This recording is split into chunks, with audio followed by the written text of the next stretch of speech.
What's up? Welcome to episode 5 of the Bae.Room podcast, the first episode of the Dear Black Men series, featuring none other than Lual Charles. What's up?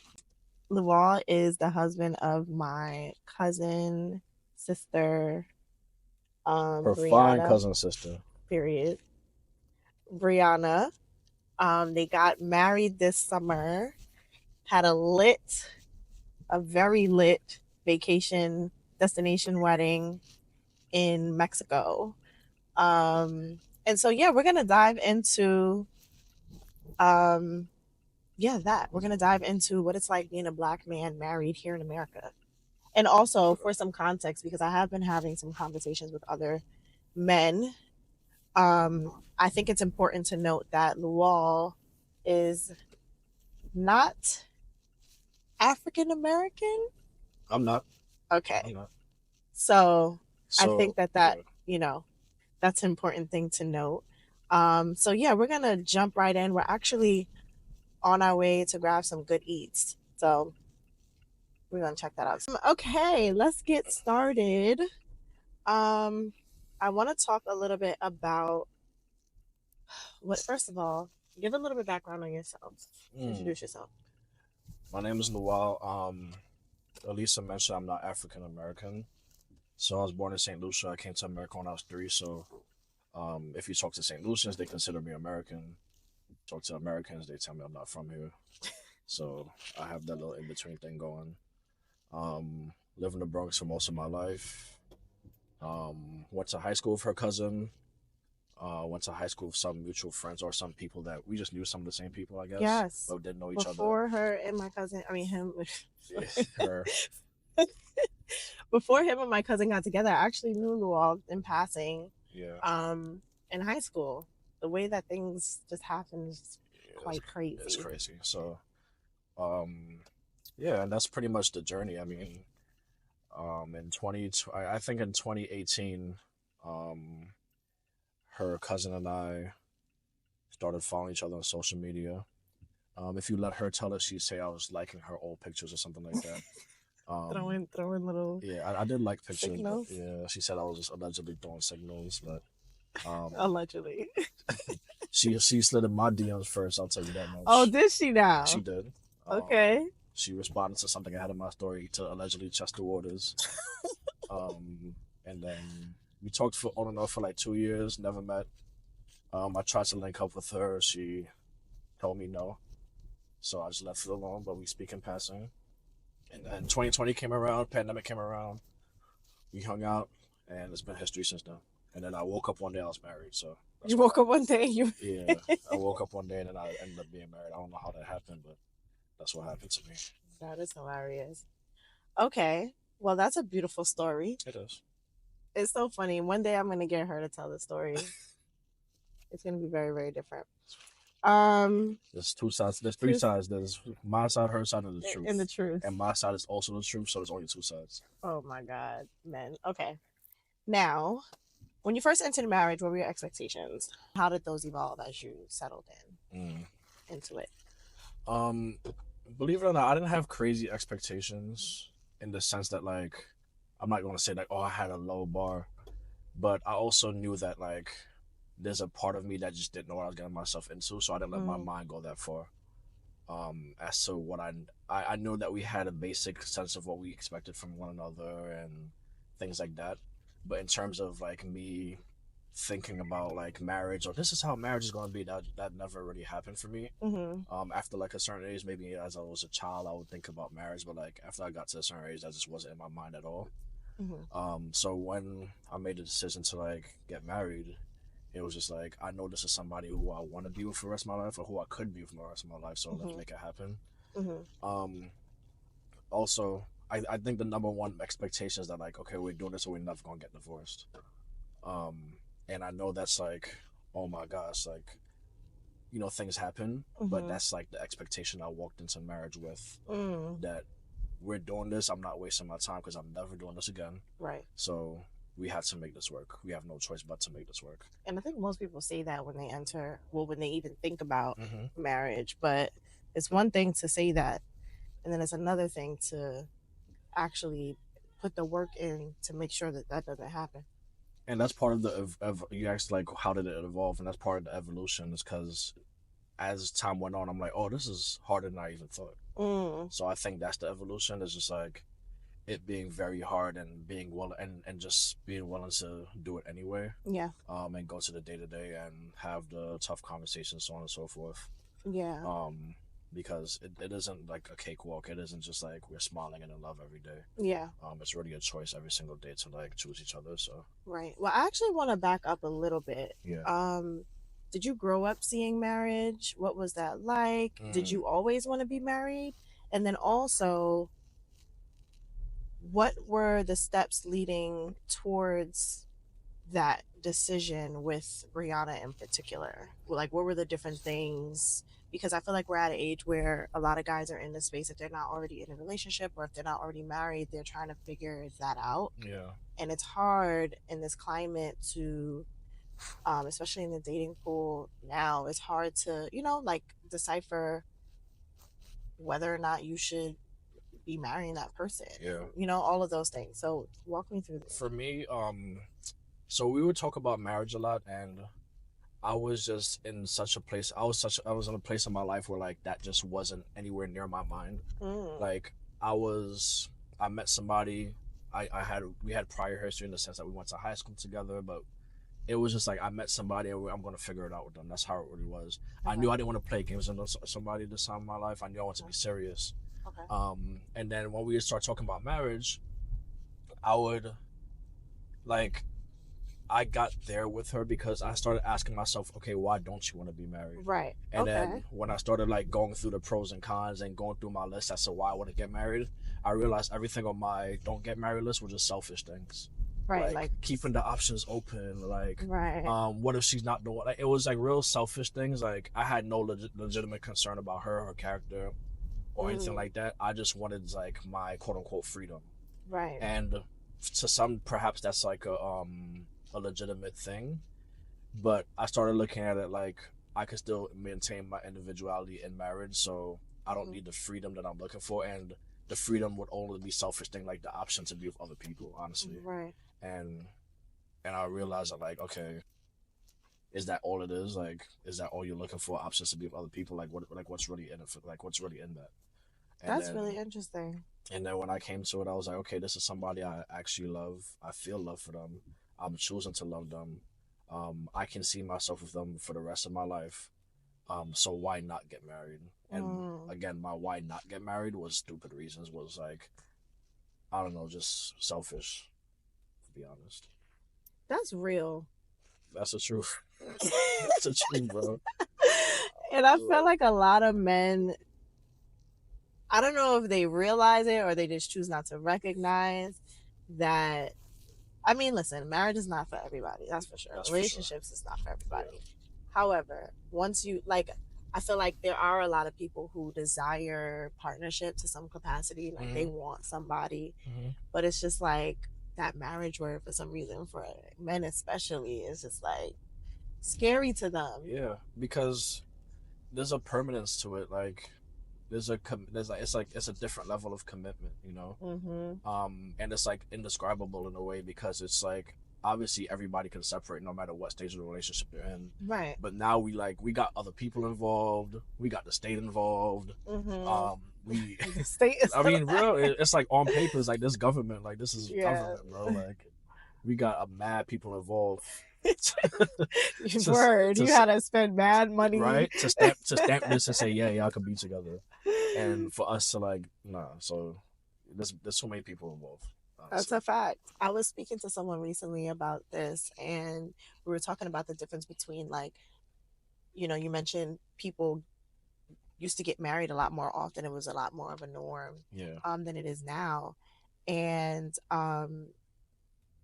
we were describing, like, the difference between getting married in other cultures Mm-hmm. and getting married in America, like Americans, the way that we view marriage. Mm-hmm. And if I'm remembering correctly, I think like the conversation was about how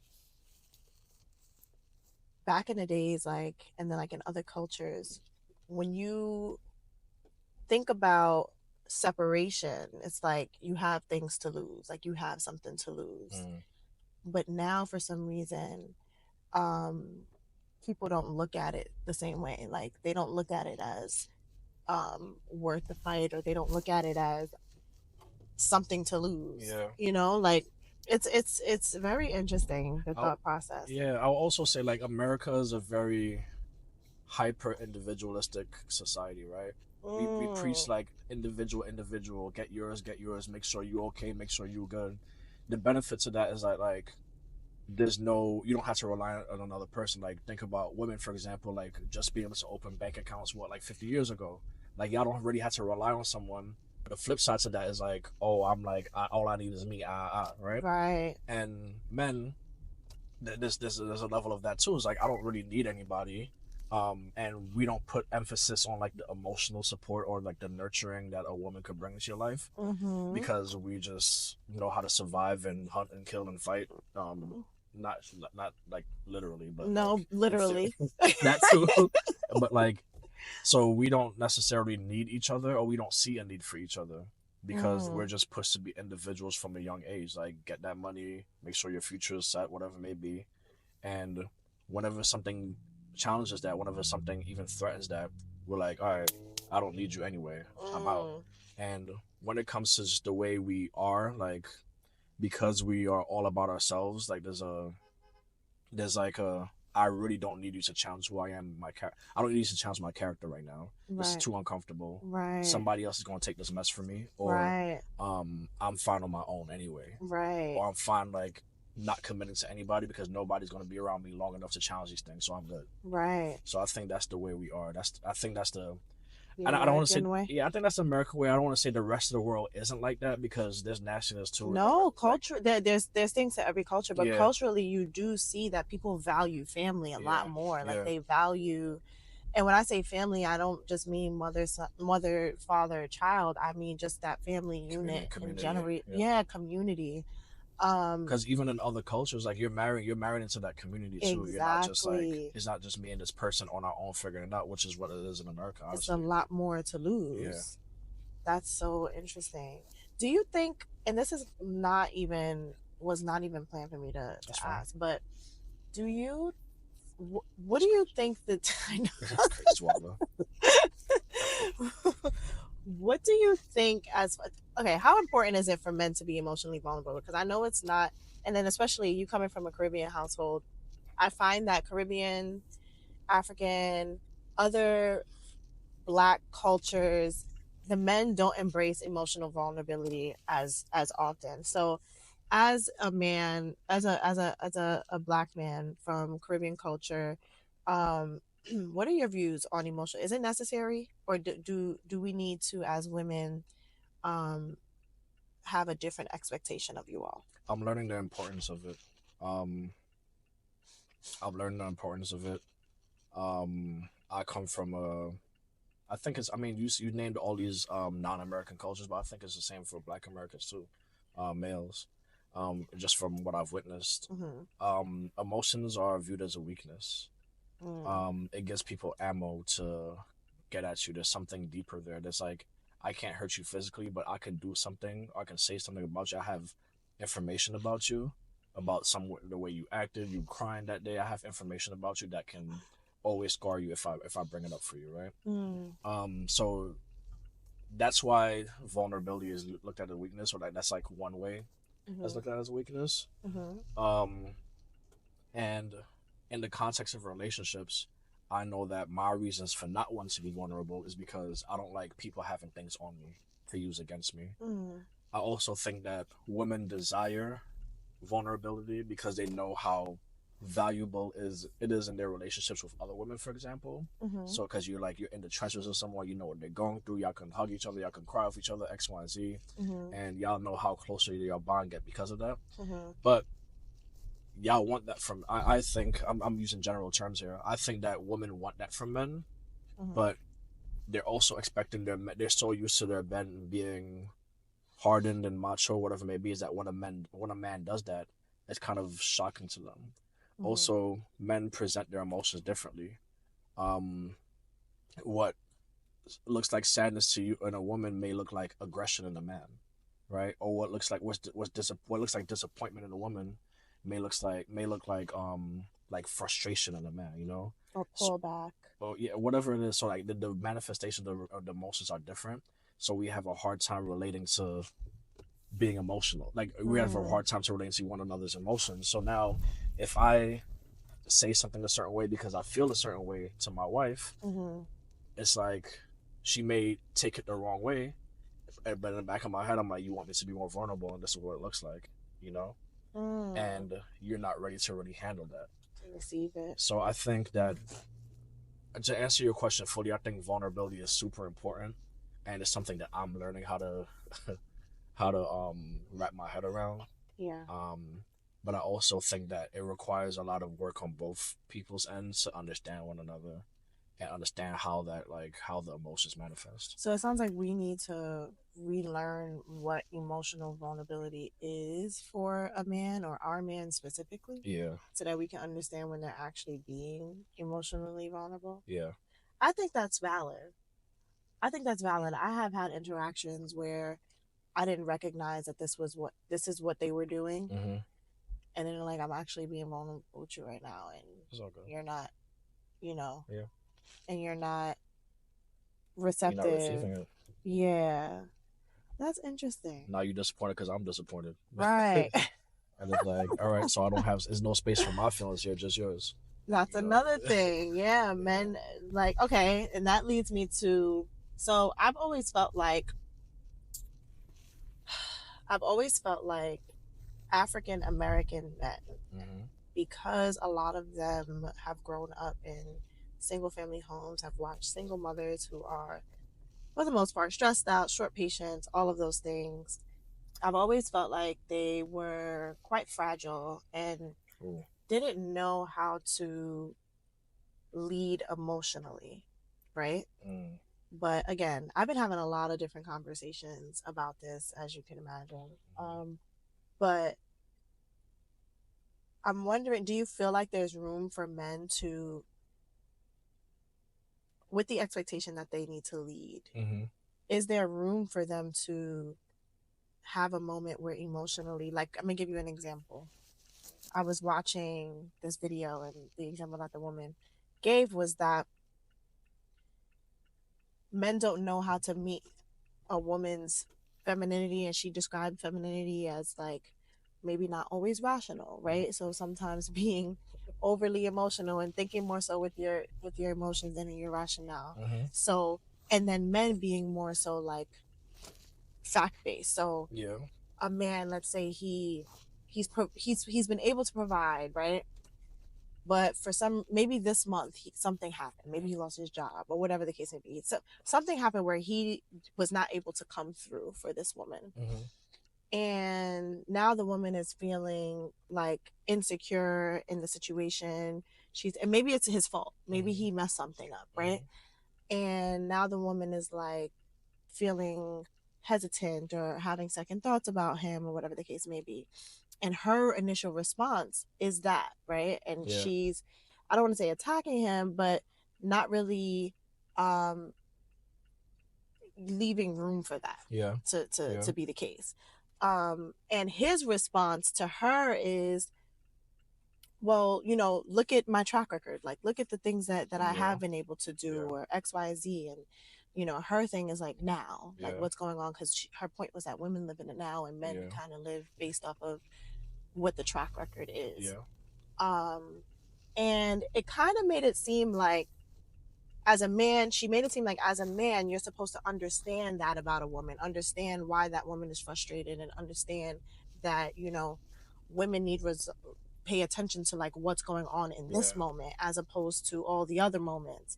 um and it kind of made it feel like there's no room for a man to, even when he's not emotionally strong, he still has to show up and lead in a way that keeps everyone Yeah. balanced. The reality is like that's like what we have to shoulder, right? As Mm. men, and it's unfortunate. Do you Um, really think you do though, or is that a I think toxic way of? it's very toxic, but I'm just letting you know like how this is how it is. Mm. It's very toxic. I don't think it's necessarily the right way. I think in in a perfect world, we should both be able to be emotional together, but Mm-hmm. that's just it doesn't work out that way. Um, if you're insecure about the finances, and I'm also insecure about the finances, and it's my fault, and I'm in charge of the finances, I this unfortunately I have to put that to the side Mm. and wait for and like figure it out, and then come back later and like and then realize what I was going through and then like process my emotions afterwards. But I don't have the liberty to process my emotions in the here and And now. Maybe I don't think this is right. I'm just letting you know how it is. And I also don't have an alternative to tell you how it should be. But I mm. don't have the liberty to process my emotions in the here and now because at the end of the day this sucks and it's my fault and I gotta figure it out for us. Um with that being said, I think in a perfect world, a woman should also be able to understand like, hey, he probably feels crazy right now too. Mm-hmm. Perhaps I shouldn't put this extra pressure on him to figure it out. Perhaps I can help figure it out too. Because at the end of the day, the relationship is a push and pull. It's like a give and take. It's like um it's maybe he can't be 100% all the time. Right. And I think in a perfect world, yes, they should be able to figure out together, and she should be able to understand that he's feeling a certain way, and like the man should also be able to understand that this is why she's acting this way, but that's not how it works. And because it doesn't work that way, men often have to be the ones who be like, you know what, I'm gonna keep on a straight face and I'm gonna let you act up. And But doesn't that lead to resentment? sure, it definitely does. It does. It absolutely does. And it also, I mean, leads you not even want to work things out. You don't want to hear her emotional outcries any other situation either, because like now she's acting up again. I'm not trying to hear this again. Oh, here she go again. And it's hard to even maintain a relationship like that because I know the way I am, for example, like that situation, I'll be seething about it for like months probably. Mm. And I'll have to show up for you and be in a relationship and just act So like, you really gonna build up resentment? yeah, I said I'll be mad that you really didn't give me a chance. And I've showed you throughout the whole entire relationship this track record of like, yo, I always got it. I always got it for us. And this one situation, You dropped the ball. I dropped the ball, and there was no grace for me the way you wanted to be grace for you. Right. So I don't think it's healthy. I'm just telling you how it is. Like, So in a marriage, like, what are some things that you guys are doing to make sure that that doesn't occur? And it's a work in progress. I would say that um, just being very intentional about the conversations we have. So, for example, we have what we call our relationship check-in, mm, and that's once a month. Like we treat the relationship like a business almost. It's like this is mm, like our board meeting. mm, We look at everything. How's the money looking? How's our situation looking? How are we looking emotionally? mm, We do that on a monthly basis. We started it when we were dating, and then we kind of fell off in the first year of our marriage, and it was evident, honestly. mm, And this year we committed to doing it again. mm-hmm. And I used to look at it as a scheduled argument. So I used to like dread them. I used to think of it as Oh like a my god. very organized and scheduled argument, but it's very important because I realized that like that's how you kind of stave off the resentment. I can maybe hold it for a week and we talk about it. The second is next week. I got something for you. Uh, I right? got something for Yeah, you. right. So Got something for that right, ass. and we're like so conscious about our posture when we're having this conversation. It gets deep, like it gets No, talk crazy. about it. Like we have that conversation literally laying down because it's hard to argue when you're laying down. Oh, you So gotta give the people the yeah, pointers. serious. So it's hard to argue that, but she brought the hard to argue. That was her thing. I'm sure it was. But My sis, if it's one thing she is intentional. yeah. Every little thing is going to have some Hold on. intent behind it. I'll keep driving. But No, you don't have to. that's the joint right there. Okay. But I need to not focus on the hygiene though. But it's hard to argue when you're laying down. So like, first of all, we make sure we keep that meeting, Mm-hmm. and if we got to reschedule, we got to schedule. We've got to follow up and have a conversation about it later. We got to have that conversation later. But we're just conscious about our posture. I'm big on the agenda. What are we talking about? Mm-hmm. Because I've viewed it as a scheduled argument.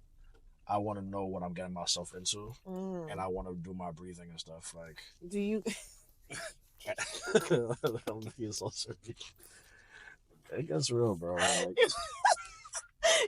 And also like because I'm generally a calm person or whatever. When I do like get riled up, it's hard for me to get back down, Hmm. and that's not healthy either for me to be like acting like that in a marriage. Yeah. So that's why I need like a lot of prep and stuff like that to like know what's going on. And obviously life doesn't work that way. Sometimes you just have a tough conversation when you have Yeah. it. Random. But I think the scheduled conversations like this is what our relationship is like. This is all everything that's going on. This is our plans. Oh gosh. So Ooh. like I'm trying to park. This guy's leaving behind me, so okay, I'm gonna just spin the block. But yeah, I think it's important to just be intentional about having those conversations. Okay. That's interesting.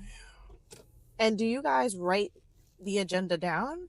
And are you able to view the agenda So in beforehand the or? perfect so so we did this in January when we did it, like I had it all in notes. Hmm. Last time around I did not see the agenda, but it was fine. Okay. So in the perfect world we do it in the shared notes, but sometimes it's just like this is It what I doesn't want to work talk that about. way. Like we Okay. know what we're gonna talk about anyway, so we good. Okay. But this doesn't mean that we don't address things in a timely manner. This doesn't mean that we let things sit for too long because the next check-in is in a few months. Yeah. Sometimes we may revisit something that already happened and was resolved. But Mm, let's like let me tell you how this felt. Let me reiterate to you like what's really going on in my head. right. Um, Sometimes that may be what it is. Um, but yeah, it's just important to have that kind of conversation set up Yeah. I love that because idea. Take yeah, notes, guys. yeah, take notes. Take notes. I love that. How do you think marriage has changed you? Like, has it changed you for the better? What are some things that For you the feel like, worst, no. what are some things that you feel like, and this is your first year, so, Yeah, first year. it's still Yeah, a ever changing, but you guys have also been together for some time and you've yeah. done the work We're leading up. doing the work. Right, you're doing the work, but as far as leading up to the marriage, Yeah, getting to that point. So, yeah.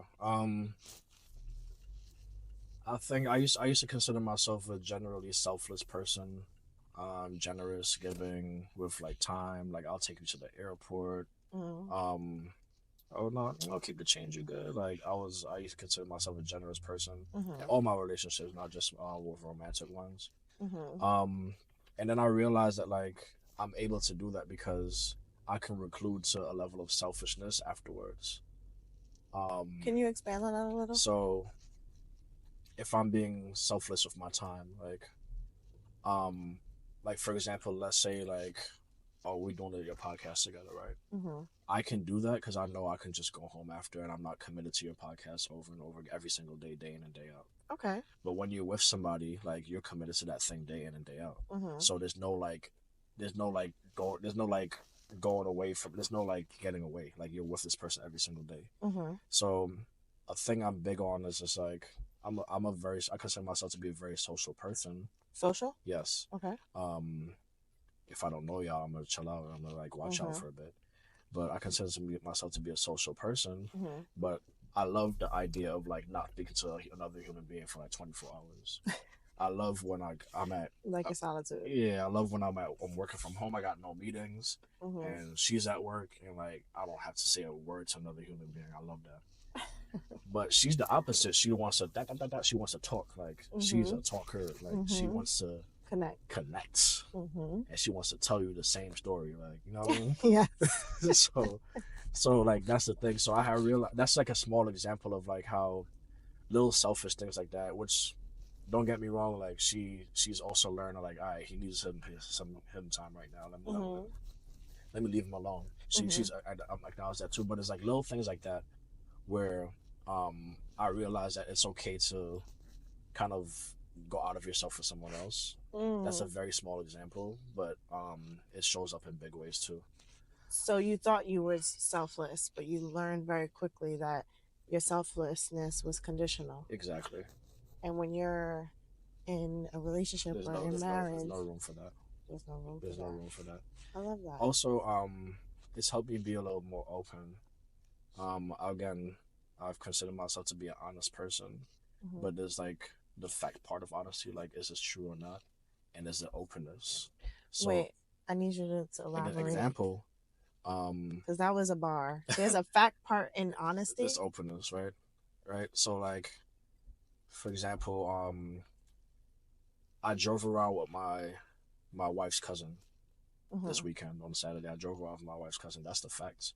The openness is like, I drove around with my wife's cousin and we shot an episode for her podcast, right?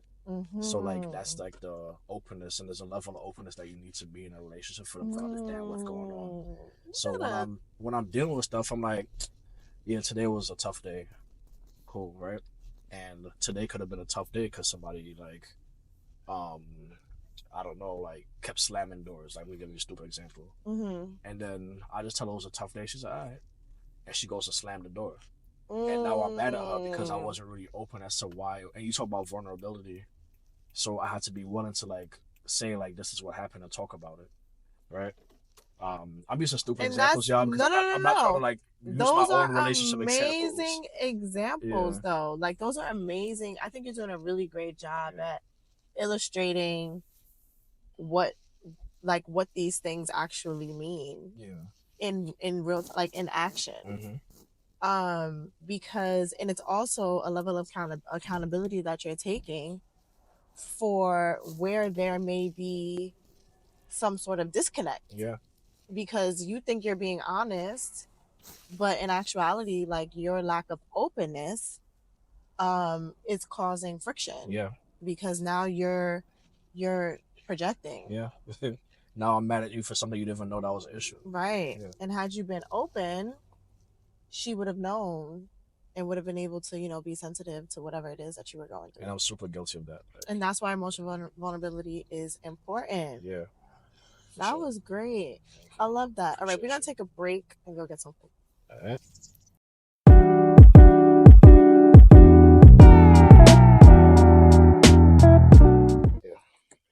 We are back with food. To be honest, is fact-based. It's like, I'm eating sandwiches. I'm eating a sandwich. To be open is to say I'm eating a sandwich with my wife's cousin. It's the extra step of information. And why is that important? Because it leads to a fuller understanding of whatever you're doing, and it makes miscommunication and misunderstandings a little less likely. You better cook, black man. You know what I mean? You better cook. Mm-hmm. What do you think most people understand about being a married black man? What most people understand? What do most people misunderstand?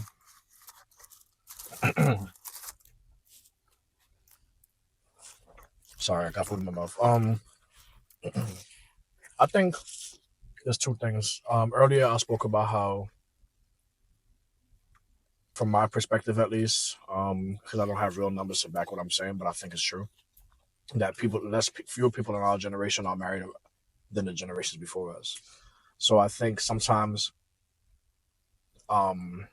being a married black man in my age group, people look at me like a rare animal in the wild sometimes. Because you are. And I think that's a misunderstanding, because I think there's plenty of married black men out there. Wait, pause you real quick. There's corn in this, y'all. And I mess with it.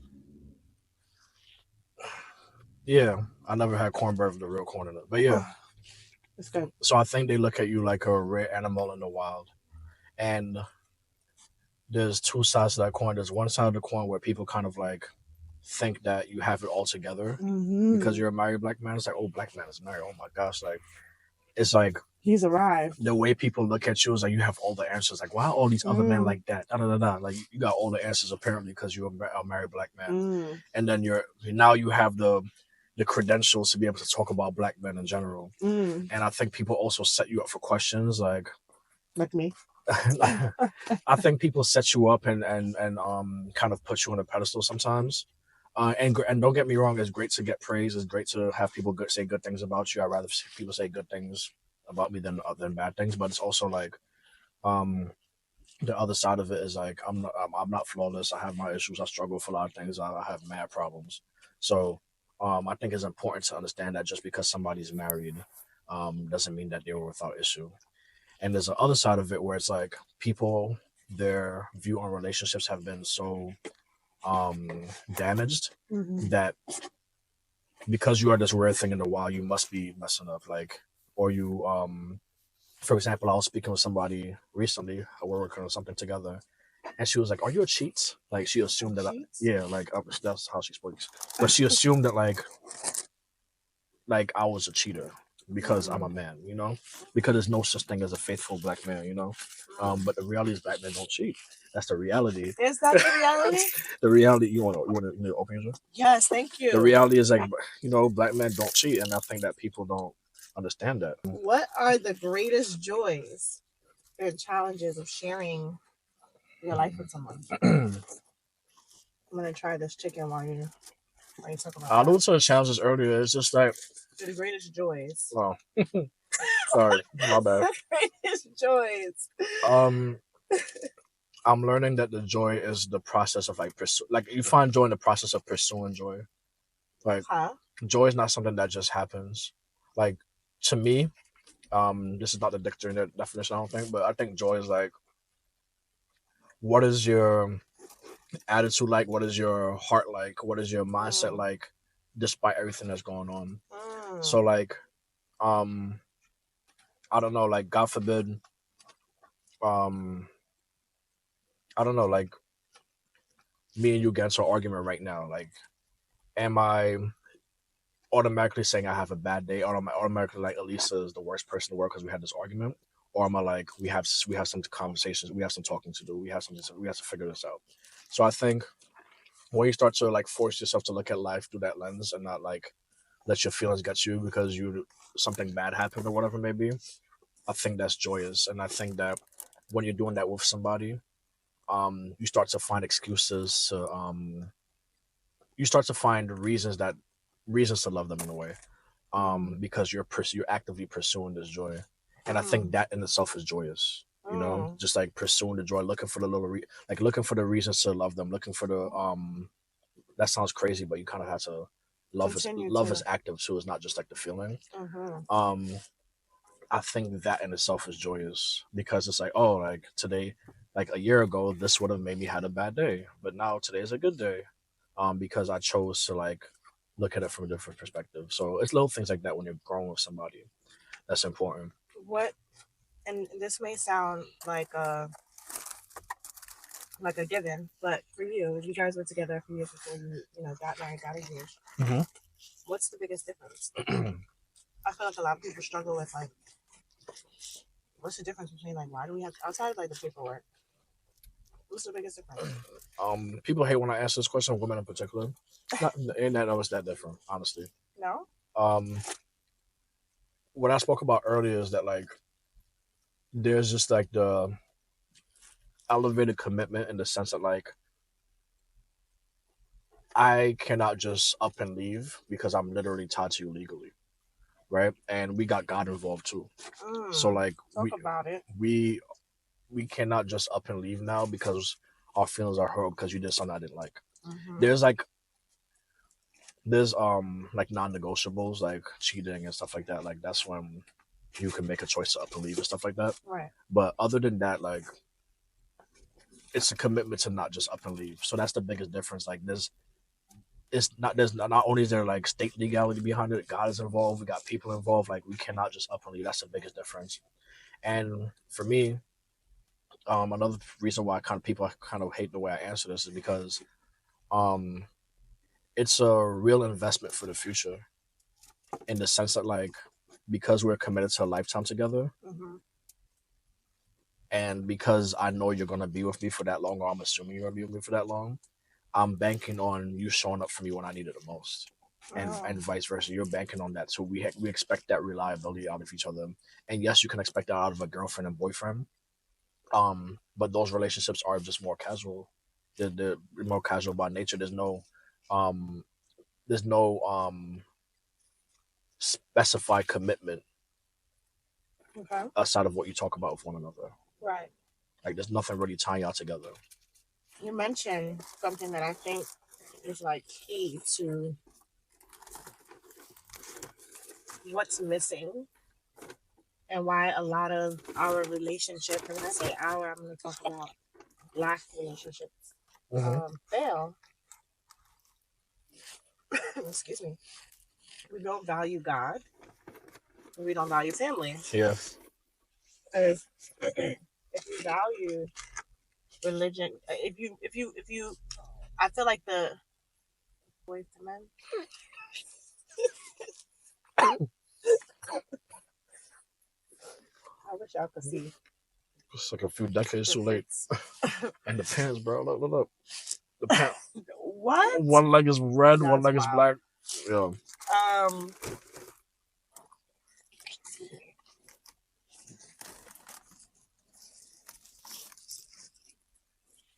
I think that the biggest difference between African American culture and like when you come from an African culture or Caribbean culture or even like any kind of religious culture, a culture where like religion is ingrained in society and tradition and people actually have a culture, you find more value in those things and it makes you feel that level of commitment and it holds you accountable in a way. It's almost like because Black Americans don't really have a culture, it's almost kind of like a sense of Well, like a lack of accountability but that I'm we have. but when you say don't have a culture, like I'm not really following. What do you mean like black Americans So don't have a like culture? I feel like African Americans, I feel like our culture, like our historic culture, like our culture, like Black culture to us is like hip hop, Okay. and it's not to doubt and like soul food, things that derive from our struggle, things Mm-hmm. that derive from what's been taken from us. Mm-hmm. Our culture derives from what we kind of had to put together and create based on our circumstance. So that's a lot of our culture. When I talk about like we lack culture, I mean like culture is not the word, it's tradition. Okay. And like we have our own traditions, but it still is not like from our native lands. Okay. You know what I'm saying? Like I feel like, for example, Africans, like they have certain traditions that hold them accountable, like at their weddings, like any kind of engagement, any kind of celebration, community is valued, family is valued. You know, they're doing certain things to honor that. Okay.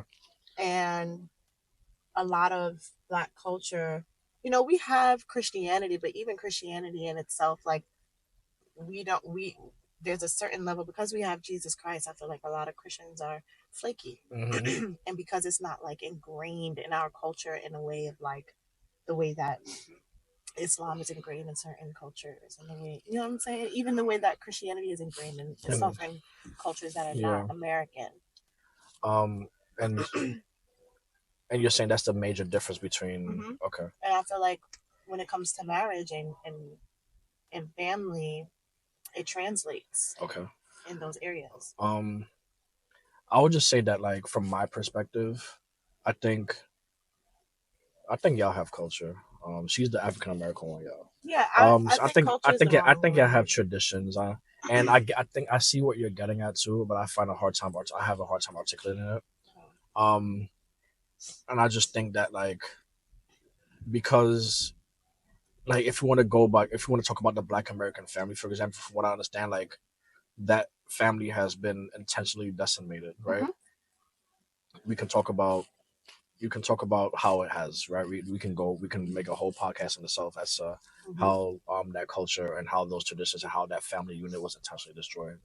Hmm. So I think it is true to say that like there's a lack of commitment to family because of that, right? Because Hmm. people their brains have been poisoned from a young age. They see certain things, they think it's how things are supposed to be X, Y, and Z. And I would also go to say that like that's it's not that different in the Caribbean. It's just it manifests itself in a different way. Mm. So it just looks different. Um, like broken families is not necessarily only the absence of family members. Mm. Sometimes it's the presence of like blended family that isn't necessarily supposed to be that way. Mm. Sometimes it's like um, I use my family for example. Like my father has 9 children, right? He Mhm. has 3 of my mom. right? And my parents are married, and because that's such a cultural norm in a way, my mother has just openly accepted my father's other children. But in America, that's not necessarily happening. Like, nah, like what? You gonna remind me of your daddy too much? It's out, we out of here with that, you know. Yeah. So I think that the culture, the family unit has been attacked in different ways. It just manifests differently. Okay, that's a good point. But in terms of like what marriage means to us and having God involved and all that kind of thing, um, I think that again, I think that people in the Caribbean, for example, I think people have hidden behind God to do dirt too, right? The same way, I mean, it happens in America too. But um, because we are in a church, for example, we're going to be silent about like whose child that is or who has multiple people in this church congregation pregnant. People hide behind God. So it's like we're hiding behind this facade of a commitment to God, which isn't necessarily always the case. Um, but if you say like in general, God is missing from a lot of marriages, I would agree. Like God is missing from a lot of marriages. Why is that important in your marriage? Because I spoke about the importance of selflessness earlier, and I think that's the ultimate way to be selfless. Like this is not about you. This is not about me. This is about who we are in the eyes of God. And that's an easy mark to hold yourself with. It's not about the rules and regulations of Christianity either. It's not about like going to church every Sunday. It's about like what does it truly mean to love? How does that manifest in God's relationship with us? Is he forgiving? Is he gracious? Is he kind? Is he gentle? Is he patient? Um, are we exhibiting self control? Like that's how, like when you look at it from that lens, like okay, what are God's characteristics and how can I apply that to myself?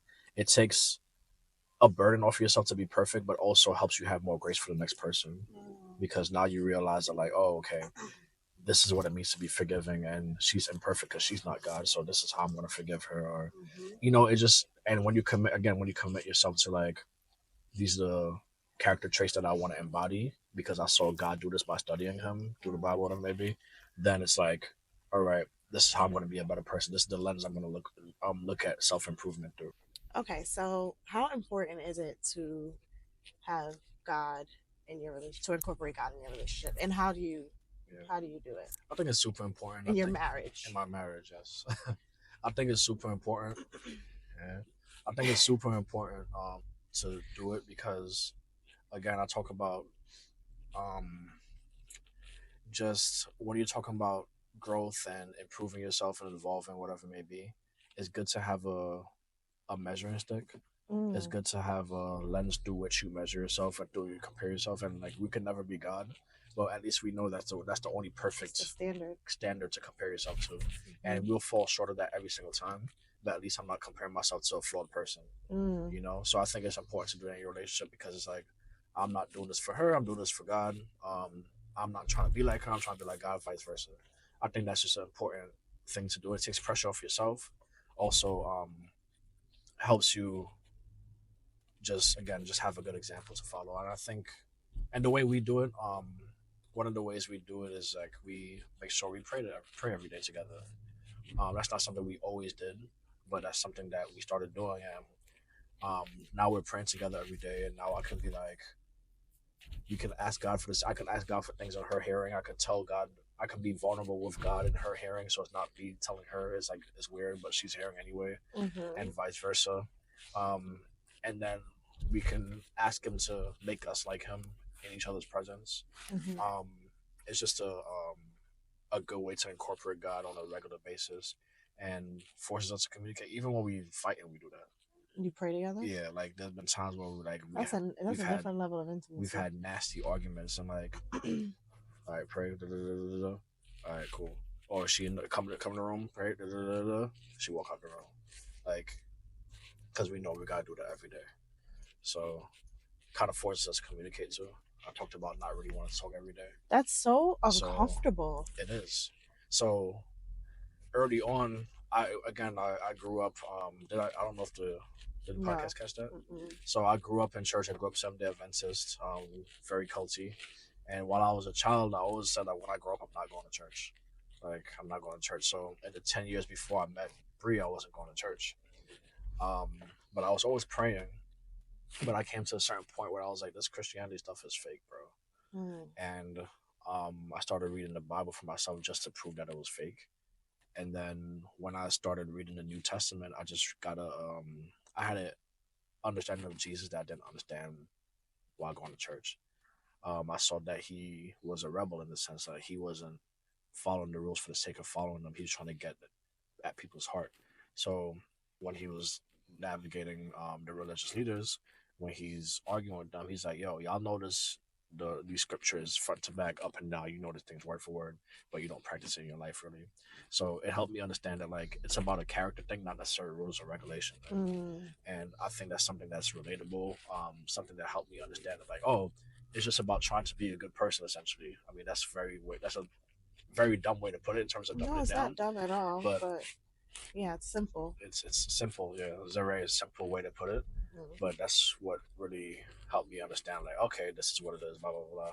And obviously, my faith was affirmed in other ways too. Like, I started seeing God's work in my life. Blah blah blah.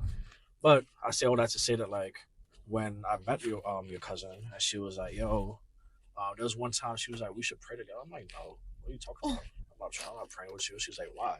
I'm like, "Bro, because I pray by myself. I'm not about to tell God what I be telling him when you're around. Like this is dumb. Like I hate praying around people." Hmm. So that was like a kind of a point of contention. And This was pre-marriage, this is or way pre-marriage, yeah. okay.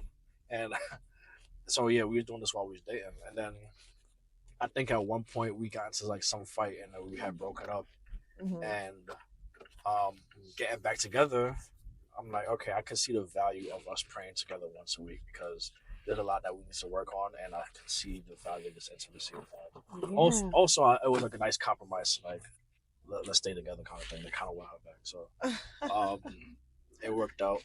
And then they came to a certain point in our relationship before we was married.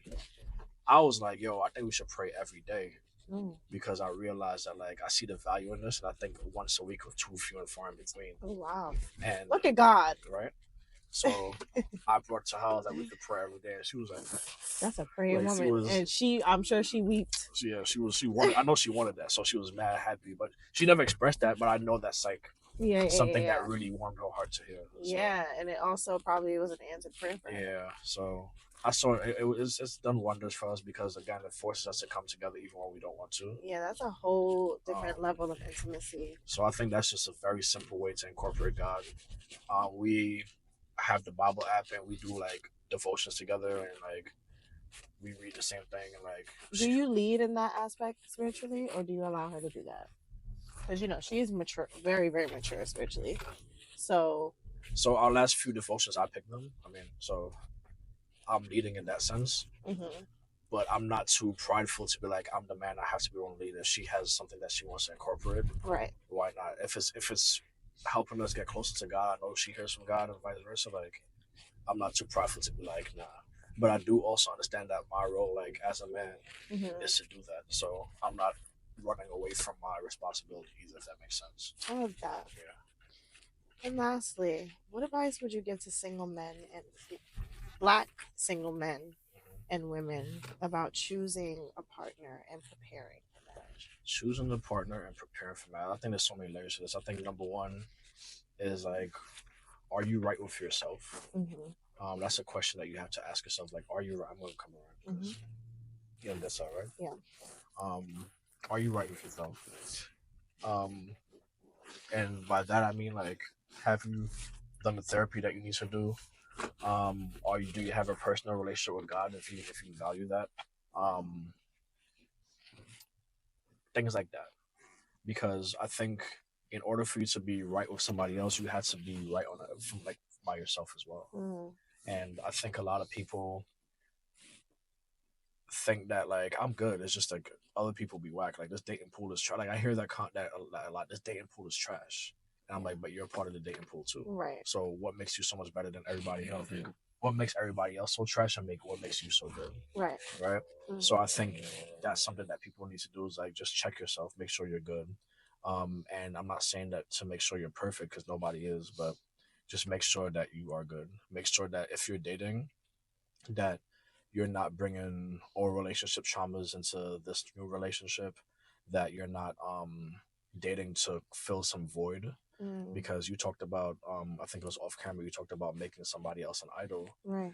If you are dating to help fill a void, then inherently that person is now becoming an idol, because now what they are to you is to fill this hole that you have, right? Mm-hmm. And that's unnecessary pressure on somebody, and that's now it's making you put them on a pedestal, and they will very much so disappoint you. Yeah. And now the dating pool really becomes trash. Right. Um, Another thing is that a lot of people have these ideas as to what they want their relationship to look like, who they want the person to be. Mm-hmm. Um, Lists, so to speak. People have their Mm-hmm. list. Mm-hmm. Everybody has their list as to what they want out of their relationship. Mm-hmm. And um, not only do you really dwindle down your dating field, your dating pool that way, it's also unrealistic.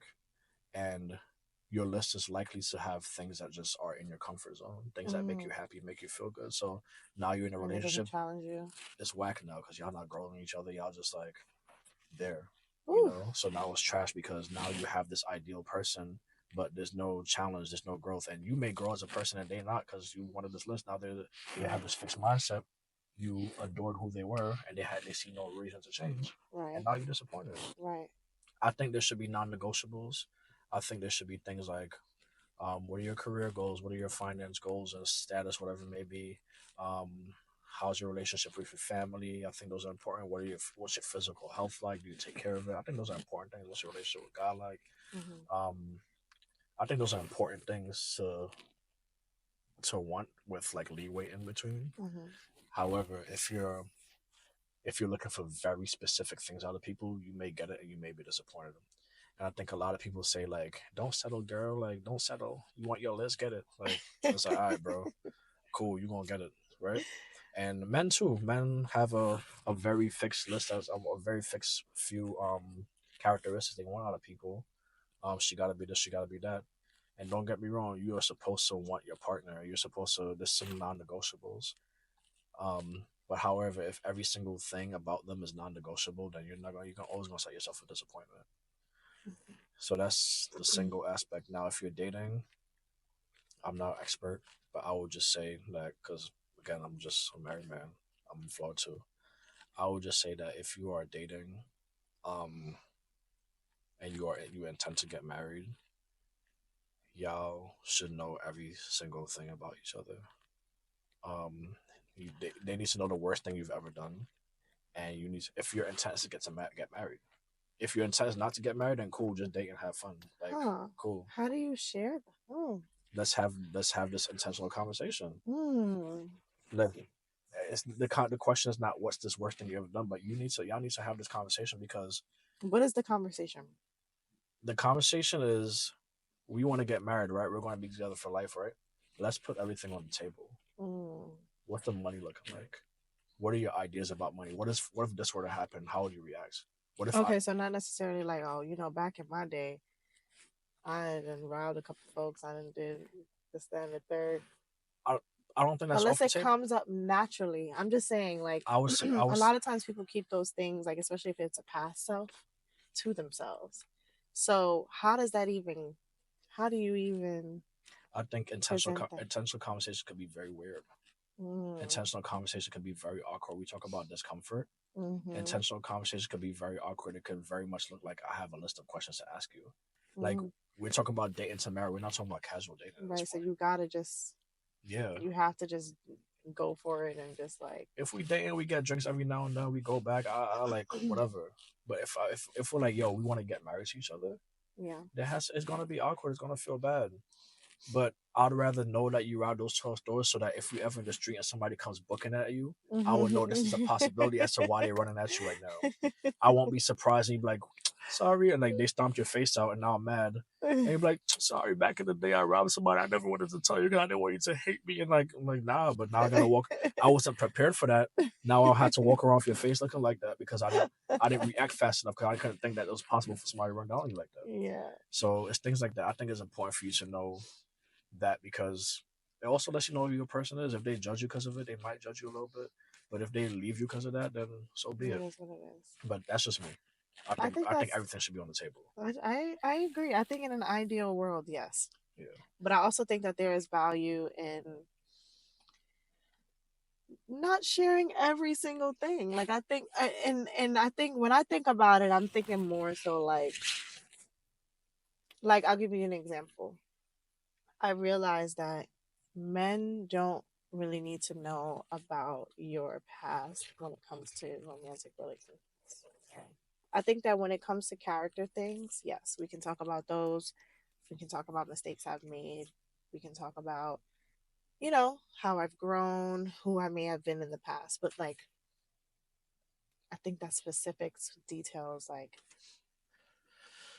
things Um. like that get a little weird. Okay. Um. I think there's a lot of ways to interpret that. I will say that I think that we should know if I've had like who my exes are or whatever it may be. I'm not saying that we go down the list and say this is this person, this is how they look. Blah, blah, blah. I think there's a level of understand. We should understand each other's past to know that we have a past. Mm-hmm. I think that's important. I'm not going to give you a graphic detail as to everybody who I've been with and how it happened and when it stopped. Da, da, da, da. I don't think that's important. Mm-hmm. Um, though that level of transparency may be welcome by some. But if this person walks in the room with and that person that somebody from your past happens to be there Yeah. and they shake hands and everything and there's never been a conversation that there was A, even that person from your past, or B, that something happened with y'all, that leads to more problems down the line. I agree with I'd that. rather walk in the room and Bree be like, all right, so by the way, I see one of my exes over there. This is what happened between us real Yeah. quick. So y'all may say if you dap him, you have that information in your back of your mind. That I I agree won't with. go home and be like, yo, I shook this man's hand. He smiled at me. And I'm really thinking about the way he smiled at me. Yeah. I'm not doing that No, no, because no. I think that's that. Yes, if you're gonna be in the same space, yeah, of course. and people should know you had a past to begin with. Like I think people should know you have a past. Some people are private. Some people are private. I think that if you are going to be married, a lot of things, a lot of level of there's a level of privacy that's not attainable anymore. Mm, Um, that's just me. I think that there's a level of privacy that's not going to be attainable anymore. I think so. The way Brie and I are private is like, let's say you tell her something, mm-hmm, and she may ask you like, "Yo, can I tell my husband this?" And you may tell her no, mm-hmm, and she will hold that. She wouldn't tell me mm-hmm. out of respect for you.